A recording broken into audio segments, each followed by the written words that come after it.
pinagawa ko muna si tropa ng teriyaki sauce para sa susunod ay sila na ang gumawa, at binigay ko na rin sa kanila ang procedure. At habang niluluto nga namin teriyaki sauce, tinuturuan ko silang mag-garnish. Kaya lang bigla kaming nagka-order, kaya sabi ko ay ihinto muna nila yan at gawin muna namin ang mga orders. Kaya pinaghiwalay ko muna sila. At si tropa naman sa kabila na nagno-noodles at isang tropa ko naman dito nagsusushi, para magkahiwalay sila at sabay matapos ang mga orders. Kumbaga ako nagga-guide lang sa kanila. Bali silang dalawa na nga ang pinagagawa ko na tong mga orders para sabay ngang matapos na paulit-ulit.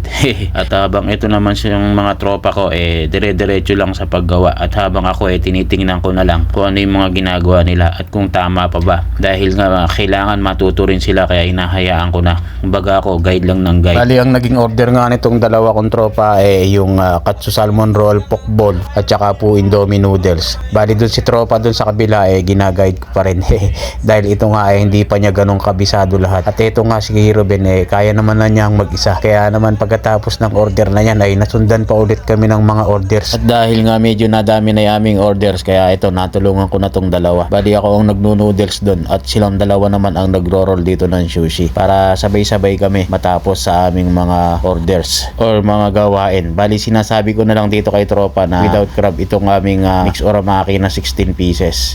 At habang si Ruben naman ay nagluluto ng mga shrimp, at pagkatapos nun sabi ko ituloy niya na dun sa kabila ang pagluto ng noodles. At habang ito naman si tropa nagsusushi na, at ipinopokus ko siya rito para matuto na, para pwede nang pakawalan sa susunod. Yun lang.